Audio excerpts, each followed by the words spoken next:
Hello friends, my name is doctor Ramesh Kumar Thakur और आज मैं इस वीडियो में बात करूंगा मशीन लर्निंग के एक बहुत ही इंपॉर्टेंट टॉपिक की जिसका नाम है डिसीजन ट्री। ठीक है, सो चलिए देखते हैं डिसीजन ट्री क्या होता है और इससे हम कैसे क्लासिफिकेशन टास्क परफॉर्म करते हैं। सो डिसीजन ट्री जो है वो बेसिकली सुपरवाइज लर्निंग टेक्निक का ही एक मेथड है। ठीक है, और ये वैसे तो क्लासिफिकेशन और रिग्रेशन दोनों टास्क में यूज़ होता है, बट मेनली क्लासिफिकेशन प्रॉब्लम्स में यूज़ किया जाता है। ठीक है, सो ये डिसीजन ट्री इसलिए कहलाता है क्योंकि ये एक ट्री स्ट्रक्चर क्लासिफिकेशन है। तो एक ट्री टाइप का स्ट्रक्चर होता है, ये नेक्स्ट स्लाइड में दिखाएं, एक ट्री टाइप का बना होता है, इसीलिए इसे डिसीजन ट्री कहते हैं। ठीक है, और इसमें क्या होता है कि जितने भी फीचर्स होते हैं डेटा के, ठीक है, वो सारे के सारे जो है इंटरनल नोड्स होते हैं। ठीक है, और जो आउटकम्स होते हैं वो लीफ नोड्स होते हैं। जैसे यहाँ पे देख लीजिए, ये जितने भी आउटकम्स हैं ये सब टर्मिनल नोड है या लीफ नोड है, और जितने भी फीचर्स हैं वो सब यहाँ इंटरनल नोड्स, ये सब इंटरनल नोड्स हैं। ठीक है, इंटरनल नोड्स मतलब जिसके कुछ चाइल्ड होंगे, ठीक है, और लीफ नोड जिसके कोई चाइल्ड नहीं होगा। ठीक है, तो ये फीचर होगा, ये फीचर होगा, ये फीचर होगा, ये फीचर होगा, और ये जितने भी टर्मिनल या लीफ नोड है ये सब आउटकम होंगे। ठीक है, हम देखेंगे आउटकम और फीचर क्या कैसे हैं। ठीक है, ओके, एंड नेक्स्ट जो फीचर्स होते हैं उसे हम डिसीजन नोड कहते हैं यहाँ पे। ठीक है, तो जो इंटरनल नोड होते हैं वो फीचर्स होते हैं, उसे ही हम डिसीजन नोड भी कहते हैं, और जो लीफ नोड होते हैं वो टर्मिनल नोड होते हैं। तो ये सब कुछ टर्मिनोलॉजी है जो यहाँ पे हम यूज़ करेंगे, और ये ट्री स्ट्रक्चर में है इसीलिए काफ़ी इजी टू अंडरस्टैंड होता है, क्योंकि ह्यूमन की जो थिंकिंग होती है ना वो ट्री स्ट्रक्चर में चीज़ों को बहुत अच्छे तरीके से वो ग्रैस्प कर पाता है। जैसे यहाँ पे एक एग्जांपल दिया गया है कि अगर हमें ये डिसाइड करना हो कि कोई पर्सन फिट है कि नहीं, ठीक है, तो एक यहाँ पे हम कंडीशन लगा सकते हैं कि उसकी एज क्या है, अगर एज 30 से लो है या एज 30 से ज़्यादा है। तो अगर एज 30 से कम है तो यहाँ फिर से हमें नया कंडीशन देखेंगे, क्या वो जंक फूड खाता है। अगर वो जंक फूड नहीं खाता है तो वो फिट है। ठीक है, बट अगर वो जंक फूड खाता है तो अनफिट है। ठीक है, और अगर एज 30 से कम नहीं है, मतलब एज 30 से ज़्यादा है, तो फिर देखेंगे कि वो वर्कआउट करता है कि नहीं। अगर वो वर्कआउट करता है यस तो फिट है, और अगर वर्कआउट नहीं करता है तो अनफिट है। इस तरह से हम ट्री स्ट्रक्चर में चीज़ों को काफ़ी आसानी से समझते हैं। ठीक है, कि हम अगर यहाँ पे एक नया किसी पर्सन का हमें देखना हो फिट है कि नहीं, वो 40 साल का है और वो वर्कआउट नहीं करता है। ठीक है, तो हम यहाँ से देख के आसानी से पता कर सकते हैं, यहाँ पे ये 30 से कम है, नहीं, तो यहाँ आ गए। वर्कआउट करता है, नहीं, यहाँ आ गए, हम बता देंगे कि अनफिट है।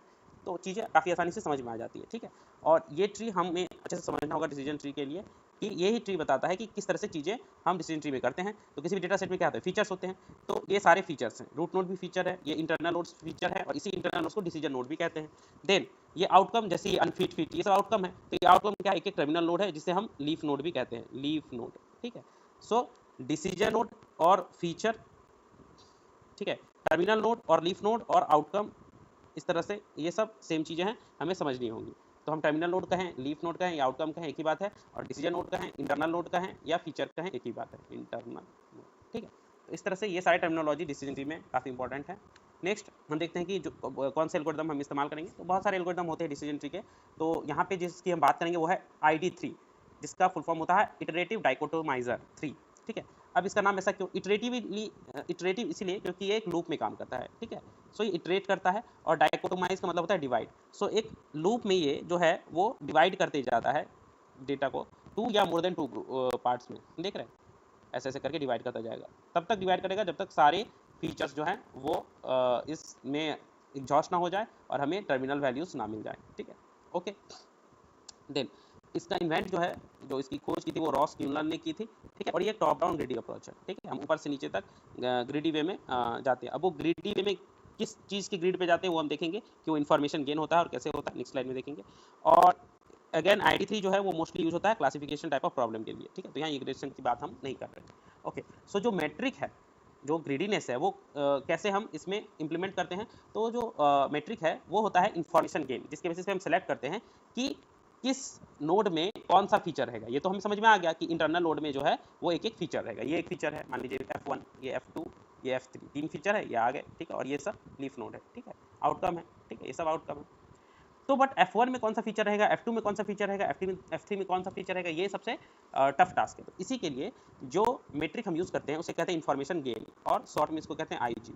सो IG जो है ये क्या होता है वो हम जस्ट देखेंगे, और उसके बेसिस पे देखेंगे कि कैसे हम ये फीचर्स को डिफरेंट डिफरेंट नोड्स में हम फिट करते हैं। ठीक है, सो इन्फॉर्मेशन गेन जो है वो कैलकुलेट होता है on the basis of reduction in the entropy. ठीक है, सो अगेन इंट्रोपी जो वर्ड है ये मैकेनिकल इंजीनियरिंग से आया हुआ है, मैकेनिकल में बहुत इसका यूज़ है। सो इंट्रोपी क्या होता है, basically it's a measure of disturbance of something. So किसी भी डेटा सेट में कितनी डिस्टर्बेंस है वो इंट्रोपी दिखाता है। ठीक है, तो इंट्रोपी जो है वो अगर कहीं पे कम हो रही है, रिड्यूस हो रही है, तो वहाँ से हम देखते हैं कि इन्फॉर्मेशन गेन जो है वो बढ़ रहा है, क्योंकि कुछ गड़बड़ी कम हो रही है मतलब उसकी अच्छाई बढ़ रही है। ठीक है, तो पहले हम इंट्रॉपी किसी डेटा सेट का कैलकुलेट करेंगे और देखेंगे इंट्रॉपी घट कहाँ रही है, और जहाँ पे सबसे ज़्यादा घट रही है जिस फीचर पे, तो इसका मतलब उस फीचर का इन्फॉर्मेशन गेन सबसे ज़्यादा है, और जिसका इन्फॉर्मेशन गेन सबसे ज़्यादा होगा उस फीचर को सबसे ऊपर हम ट्री में रखेंगे। ठीक है, यही मेन कॉन्सेप्ट है ID3 एल्गोरिथम का, कि feature with the highest information gain जो सिलेक्ट होता है वो सबसे ऊपर के नोड में सेट होने के लिए। उसके बाद नेक्स्ट हाईएस्ट इंट्रॉपी जो घट रहा है, मतलब जो नेक्स्ट हाईएस्ट इन्फॉर्मेशन गेन, उसी तरह से हम सारी चीज़ें कैलकुलेट करेंगे, देखेंगे एक एक करके कैसे होता है। ठीक है, सो इंट्रॉपी का एक फार्मूला होता है डेटा सेट में, और वो फार्मूला होता है entropy of S is where S is the data set, entropy of S is negative summation of P I into log base two P I. ठीक है, और यहाँ I is equal to 1 to n है, वो यहाँ पे n जो है वो नंबर ऑफ टारगेट कॉलम है। ठीक है, टारगेट कॉलम मतलब जितने भी आउटकम है। ठीक है, अगर यस नो टाइप प्रॉब्लम है तो आउटकम 2 होंगे। ठीक है, तो इंट्रॉपी इसी तरह से कैलकुलेट करते हैं, जहाँ पे पी आई क्या है, प्रोबेबिलिटी ऑफ क्लास आई। ठीक है, मान लीजिए यस और नो की बात यहाँ पे चल रही है। ठीक है, यस और नो है डेटा सेट में, और हमें ये इंट्रॉपी कैलकुलेट करनी है, तो इसको अगर हम यहाँ पे डिटेल में लिखें तो हम ऐसे लिख सकते हैं, entropy S is equal to negative probability of yes log base two probability of yes, ठीक है, minus probability of no into log base two probability of no. इस तरह से हम इंट्रॉपी जो है कैलकुलेट करते हैं। ठीक है, अगर यहाँ पे मल्टीपल क्लासेस होते हैं 3 4 5 6, तो इस तरह से माइनस माइनस माइनस करके वो टर्म्स और उसका प्रोबेबिलिटी के साथ उसका लॉग बेस 2 का मल्टीप्लाई होकर टर्म ऐड होते जाता है। तो इस तरह से इंट्रॉपी कैलकुलेट करते हैं। अब नेक्स्ट इंट्रॉपी कैलकुलेट हो गई तो इन्फॉर्मेशन गेन कैलकुलेट करेंगे। तो इन्फॉर्मेशन गेन क्या होता है, ये होता है किसी पर्टिकुलर फीचर के हिसाब से हम देखते हैं। एस तो हो गया पूरा डेटा सेट, और ये ए हो गया मान लीजिए feature A B C D, इस तरह बहुत फीचर हो सकते हैं। तो information gain of feature A in the data set S हम कैलकुलेट कैसे करेंगे, पहले हम उस डेटा सेट का इंट्रॉपी कैलकुलेट करेंगे इस फॉर्मूला से, यहाँ पे जो दिया हुआ है। उसके बाद minus S V summation of S V by S, दोनों का मॉड है, मतलब ये दोनों का क्या है, number of data points in S V divided by number of data points in S into entropy of S V. ठीक है, तो यहाँ पे वी जो है वो क्या है कि किसी पर्टिकुलर फीचर कॉलम ए में जो टारगेट क्लास है वो कौन सा है। जैसे मान लीजिए कि 2 टारगेट क्लास, जैसे यस और नो की बात हो रही है, तो फीचर ए में 5 डेटा है, 3 4 5, और 2 में टारगेट क्लास जो है वो नो है, और बाकी 3 में जो है यस है।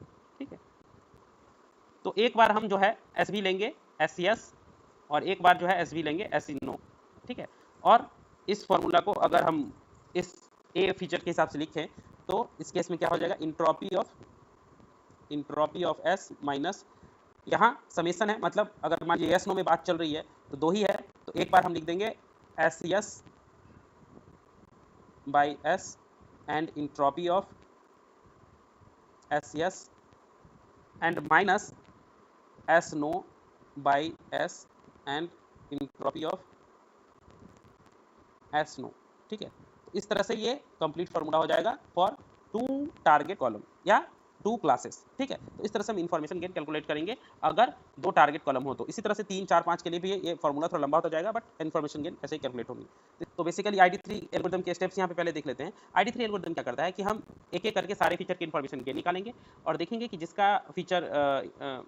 फीचर का इन्फॉर्मेशन गेन हाईएस्ट है उसे हम रूट नोड सेलेक्ट करेंगे, और उसके बेसिस पे फिर हम फर्दर अगेन नया डेटा सेट को फिर से रिकैलकुलेट करके उसका इन्फॉर्मेशन गेन देखेंगे, फिर हम नेक्स्ट नोड सेलेक्ट करेंगे, इसी तरह से करते जाएंगे जब तक कि सारे फीचर्स सेट ना हो जाए।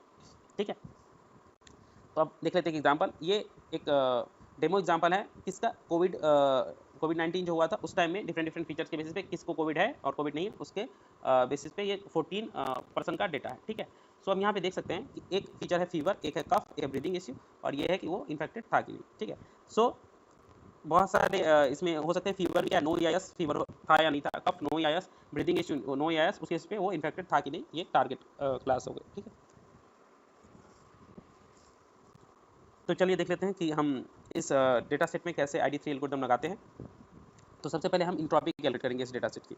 देखिए इंट्रॉपी, अब इस एल्गोरिथम में इंट्रॉपी हम अच्छे से समझेंगे इस डेटा सेट पे। तो यहाँ पे क्या है, इंट्रॉपी जो है वो हम फार्मूला देखे थे, वो क्या होता है माइनस पी आई, ठीक है, log base two P I. ठीक है, ऐसा था, वे आई क्या था, जो एक एक टारगेट आउटकम जो था वो था। तो यहाँ पे देखिए क्या क्या क्लास है, टारगेट क्लास एक तो नो है, एक यस है। ठीक है, 2 ही तरह के, एक और तो कुछ नहीं है। तो यहाँ पे क्या हो जाएगा, minus P yes log P S minus P no log P no, ठीक है, इस तरह से ये होगा। तो देखिए यहाँ पे टारगेट आउटकम जो है वो यस वाला कितना था, यस 1 2 3 4 5 6 7 और 8 यस था, बाकी 14 में 6 नो हो जाएंगे, ठीक है। सो प्रोबेबिलिटी कैसे कैलकुलेट होती है, टोटल डेटा में वो पार्ट कितना है, तो 8 यस था, तो माइनस पी यस कितना हो गया 8/14, 14 में से 8 यस है इसलिए 8/14 into log base two P yes, वही सेम चीज़ 8/14 माइनस नो कितना था 6 था, तो 6/14 हो गया इसका प्रोबेबिलिटी, 14 में से 6 जो है नो है, इंटू लॉग 6/14, क्योंकि सेम चीज़ यहाँ पे रिपीट होती है पी नो, ठीक है। इसकी वैल्यू आ गई 0.99। तो यही होती है इंट्रॉपी। इंट्रॉपी ऐसे ही कैलकुलेट करते हैं किसी भी डेटा सेट की, ठीक है। तो इस तरह से एक बार इंट्रॉपी कैलकुलेट हो गई, तो अब हम इंफॉर्मेशन गेन निकालेंगे सारे फीचर्स का। तो यहाँ पे फीचर्स क्या क्या है, एक तो है फीवर है, कफ है और ब्रीदिंग इशू है, ये एक फीचर है, ठीक है। और ये 3 फीचर है, मतलब 3 डायमेंशनल डेटा है, ठीक है। तो फीवर का इन्फॉर्मेशन गेन निकालने के लिए हमने क्या देखा था कि इन्फॉर्मेशन गेन का फॉर्मूला होता है entropy of that data set. Then यहाँ पे 2 आउटकम है यस एंड नो, तो पहले ये हम फॉर्मूला देख लेते हैं। Information gain of fever in data set S is entropy of S minus S S by S, हम देखा था एक outcome by total data set में जितने पॉइंट्स है into entropy of S S minus S no by S and entropy of S no, ठीक है, यही फॉर्मूला होता है। तो इसके लिए हमें क्या क्या चाहिए, इंट्रॉपी ऑफ एस जो हम निकाल चुके हैं 0.99 है, लेकिन ये सारी चीज़ें हमें कैलकुलेट करनी है। तो देखिए एस सी एस यहाँ पे क्या होगा, तो S C S means fever में यस कितनी बार, 1 2 3 4 5 6 7 8, टोटल 8 बार है, ठीक है। सो ये जो हम कैलकुलेट करेंगे, ठीक है, ये जो हम कैलकुलेट करेंगे एस यस, अब ये एस यस हो गया number of yes in that feature, तो 8 बार है इसीलिए 8 है, और टोटल डेटा कितने थे 14 थे इसीलिए 8/14 हो गया, ठीक है। और इंट्रोडक्ट ऑफ एस यस हम अलग से कैलकुलेट करेंगे। देन एस नो, वहाँ टोटल 14 डेटा था और 8 बार यस था फीवर में, तो 6 बार नो होगा। तो यहाँ पे हम देख सकते हैं ये हो जाएगा 6/14 एंड इंट्रॉपी ऑफ एसओ हम अलग से कैलकुलेट करेंगे, देखेंगे कैसे। तो ठीक है, ये 8/14 क्यों हुआ, ये 6/14 क्यों हम समझ गए, क्योंकि फीवर फीचर में यस जो है वो 8 टाइम था, फीवर फीचर में यस जो है वो 8 टाइम था, ठीक है। और फीवर फीचर में नो जो है वो 6 टाइम था, फीवर में नो जो है वो 6 टाइम था और यस जो है वो 8 टाइम था, इसीलिए 8/14 एंड 6/14, ठीक है। हम अब देख लेते हैं entropy of S and entropy of S no कैसे कैलकुलेट करते हैं। तो इंट्रॉपी ऑफ एस कैलकुलेट करने के लिए हमें देखना होगा कि जो यस वाला पोर्शन है, उस यस वाले पोर्शन में टारगेट वैल्यू जो है वो यस कितने टाइम है और नो कितने टाइम है। तो अब मैं ये क्या बता रहा हूँ, तो ये देखिए यस तो ये सब है 1 2 3 4 5 6 7 और 8, ये तो 8 बार यस हो गया फीवर में। बट इस 8 बार में यहाँ टारगेट वैल्यू यस कितनी बार है, 1 बार है, 2 बार है, 3 बार है, 4 बार है, 5 बार है, 6 बार है, बस 6 बार, तो 6 बार है।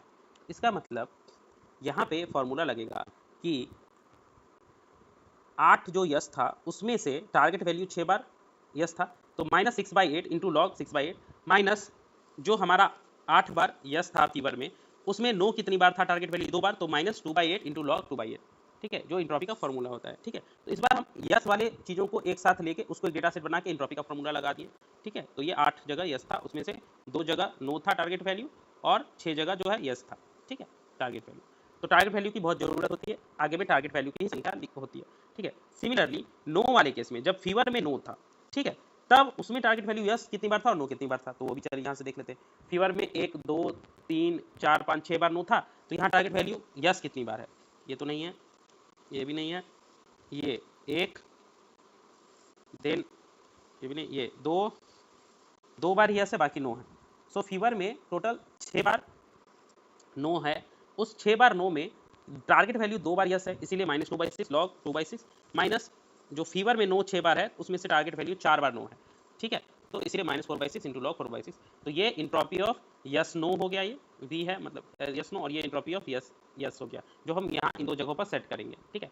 तो इसकी वैल्यू होगी 0.81, इसकी वैल्यू होगी 0.91। अब ये सारी चीज़ें हम यहाँ पुट कर देंगे फॉर्मूला में, क्या हो जाएगा 0.91 जो इंट्रॉपी ऑफ एस हमने निकालते थे minus S that is 8/14, 8 number of yes थे ना फीवर में, तो 8/14 इंटू 0.81 जो अभी हमने कैलकुलेट किया है entropy of S yes minus 6/14 क्योंकि 6 टाइम्स नो थे फीवर में, और टोटल तो नंबर ऑफ डेटा पॉइंट्स 14 है, तो 6/14 इंटू 0.91 कैसे, क्योंकि इंट्रोपी ऑफ एसनो जो है 0.91 था, तो ये निकला 0.13। इसी तरह से इन्फॉर्मेशन गेन फीवर का निकालने के बाद हम निकाल सकते हैं कफ का और ब्रीदिंग इश्यू का। तो हम देखेंगे कि जो सबसे ज़्यादा इन्फॉर्मेशन गेन है वो है ब्रीदिंग इश्यू का 0.4। तो इससे हम डिसाइड कर सकते हैं कि जो हमारा रूट नोड है वो किसका बनेगा, ब्रीदिंग इश्यू का। ठीक है, तो आई होप आप लोग को ये चीज़ समझ में आया होगा कि रूट नोट कैसे डिसाइड करते हैं। अब इसके बेसिस पे हम फर्दर नोट्स भी डिसाइड कर सकते हैं। ठीक है, तो जनरली एग्जाम में यही तक किया रहता है कि रूट नोट डिसाइड करिए, क्योंकि नहीं तो बहुत ही लेंदी क्वेश्चन हो जाएगा। बट हम यहाँ पे देख लेंगे अदर नोट्स भी कैसे डिसाइड करते हैं। तो एक बार हमने डिसाइड कर लिया रूट नोट क्या है, तो इसके बेसिस पे क्या है, टारगेट कॉलम 2 हो सकते हैं। ब्रीदिंग इशू में एक यस वाला जाएगा, एक नो वाला जाएगा। तो यस वाले में जैसे देखिए ये सारे ब्रीदिंग इशू यस वाले हमने ले लिए, ये एक नया डेटा सेट की तरह काम करेगा। और फिर अब इसको पूरा डेटा सेट मान के हम फिर से इंट्रोपी एंड अदर थिंग्स निकालेंगे और हम डिसाइड करेंगे कि लेफ्ट में कौन सा फीचर जाएगा और राइट में कौन सा। ठीक है, तो यस वाले के लिए लेफ्ट वाला अगर हमें डिसाइड करना है तो ब्रीदिंग इशू यस वाला हम सारा डेटा ले लेंगे और इसमें हम सारी चीज़ें इंट्रोपी एंड सब कुछ कैलकुलेट करेंगे। तो यहाँ हमने पूरा कैलकुलेशन नहीं दिखाया है, अब हमने दिखाया है कि ब्रीदिंग इशू यस लेके अगर हम फीवर और कफ का देखेंगे तो 0.20 एंड 0.09 आएगा इन्फॉर्मेशन गेन। तो जिसका इन्फॉर्मेशन गेन ज़्यादा होगा उसे हम सेट कर देंगे यस वाले में। तो किसका ज़्यादा है, 0.2 फीवर का, तो हम बोलेंगे कि यस वाले में ये फीवर आएगा। ठीक है, सिमिलरली नो वाले के लिए अब हमें कुछ कैलकुलेट करने की जरूरत नहीं, क्योंकि एक ही बचा हुआ है फीचर, तो हम डायरेक्ट कफ को यहाँ पे सेट कर देंगे। ठीक है, तो इस तरह से ये हमारा डिसीजन ट्री कंप्लीट बन गया ID3 एल्गोरिथम से। ठीक है, अब इसका फर्दर ये तो अभी तक हो गया कि डिसीजन नोट्स हम बना दिए, सारे फीचर सेट हो गए, बट टर्मिनल में क्या होगी वैल्यू, ये भी तो पता करनी है। तो देखिए टर्मिनल में वैल्यू पता करने का भी एक अच्छा तरीका है। कैसे कि अब ब्रीथिंग इश्यू यस और फीवर यस, इसका हमें देखना है कि ये क्या होगा। इसका कॉम्बिनेशन बनाइए और देखिए मैक्सिमम टारगेट वैल्यू क्या है, जो मैक्सिमम हो वही होगी। तो ब्रीथिंग इश्यू यस में फीवर को यस वाला सारा पोर्शन ले लेंगे, तो टारगेट में क्या आ रहा है, सब यस आ रहा है, इन्फेक्टेड है सब। ठीक है, तो इसका मतलब ये लेफ्ट में यस होगा, इन्फेक्टेड होगा, हम इन्फेक्टेड लिख सकते हैं। देखिए यहाँ पे इन्फेक्टेड क्योंकि सब यस आ रहा था। नेक्स्ट ब्रीदिंग इश्यू यस में फीवर नो वाला केस हम ले लेते हैं। ब्रीदिंग इश्यू यस में फीवर जहाँ नो है वहाँ टारगेट वैल्यू क्या है, एक यस है और 2 नो है, तो मेजोरिटी क्या है, नो है, तो वो जो आउटपुट है वो नो होगा, मतलब नॉट इन्फेक्टेड, तो नॉट इन्फेक्टेड। इस तरह से हम सेट करते हैं। सिमिलरली कफ वाले केस के लिए भी हम देखेंगे, तो दोनों केस में नॉट इन्फेक्टेड ही आएगा। ठीक है, चाहे वो कफ हो या ना हो, अगर ब्रीदिंग इशू नहीं है तो नॉट इन्फेक्टेड है। ठीक है, इस तरह से हम देखेंगे कि ये एक कंप्लीट डिसीजन ट्री बना on the basis of ID3 algorithm, iterative dichotomiser 3 algorithm. ठीक है, अब इस एल्गोरिदम में कुछ कुछ ड्रॉबैक हैं, वो ड्रॉबैक क्या क्या हैं वो देख लेते हैं। कि ये राइट वाला पोर्शन देखिए इस ट्री का, ये लास्ट में चाहे कुछ भी हो, कफ हो या ना हो, ये दोनों केस में क्या है, आउटपुट तो हमारा नॉट इन्फेक्टेड ही है। तो अगर हम यहाँ पे कफ नहीं भी लिख के डायरेक्ट नो वाले केस में यहाँ नॉट इन्फेक्टेड लिख देते, नॉट इन्फेक्टेड, ठीक है, तो भी काम चल जाता, ये कफ फीचर को देखने की जरूरत ही नहीं पड़ती। ठीक है, तो ये क्या है, ये ऑप्टिमम नहीं होता है, यहाँ प्रूनिंग हो सकती है, ये सब जो है कट हो सकता था ये सब। ठीक है, और दूसरी चीज़ क्या है कि ये इसका वेरिएंस जो है वो बहुत हाई होता है। ठीक है, क्योंकि ओवरफिट कर लेता है, ये डेटा को इतने अच्छे से लर्न कर लेता है डिसीजन ट्री कि कभी कभी ये ओवरफिटिंग इश्यू देता है और वेरिएंस जो है काफ़ी हाई हो जाता है। इस इश्यू को जो है सॉल्व किया जा सकता है रैंडम फॉरेस्ट से, जो कि हम अगले वीडियोज़ में कवर करेंगे और देखेंगे कि कैसे ये चीज़ें ठीक होती हैं। Okay, so advantage and disadvantages में फिर से वही, ये सिंपल टू अंडरस्टैंड होता है क्योंकि वो ट्री लाइक स्ट्रक्चर होता है, वे यूजफुल होता है डिसीजन मेकिंग प्रॉब्लम में, और ये सारे पॉसिबल आउटकम को एक साथ सोचने में ईजी कर देता है क्योंकि ट्री फॉर्म में रहता है, हम सब कुछ देख सकते हैं एक साथ।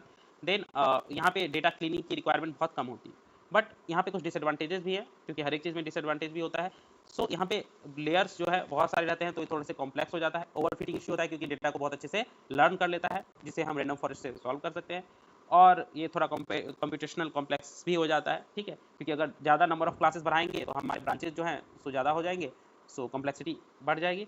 और कुछ अननेसेसरी नोट्स भी होते हैं, जैसा मैंने देखा हमने देखा कि कफ के केस में इस नोट की उतनी ज़रूरत थी नहीं, यहाँ दोनों केस में नॉट इन्फेक्टेड ही आ रहा है, तो प्रूनिंग की भी ज़रूरत पड़ती है। ठीक है, तो प्रूनिंग से ये चीज़ सॉल्व होती है। तो ये हमने देख लिया डिसीजन ट्री में कुछ फ़ायदे और नुकसान। तो इस तरह से आई होप आप लोग को समझ में आया गया होगा कि डिसीजन ट्री क्या है। अगर आप लोग को अच्छे समझ में आया प्लीज़ लाइक करिएगा, और कुछ क्वेश्चन हो तो कमेंट बॉक्स में जरूर लिखिएगा। मैं आशा करता हूँ कि आप लोग को ये पसंद आया होगा। आगे भी मैं इसी तरह और इस प्लेलिस्ट को जल्दी से जल्दी कंप्लीट कर दूंगा। Thanks for watching.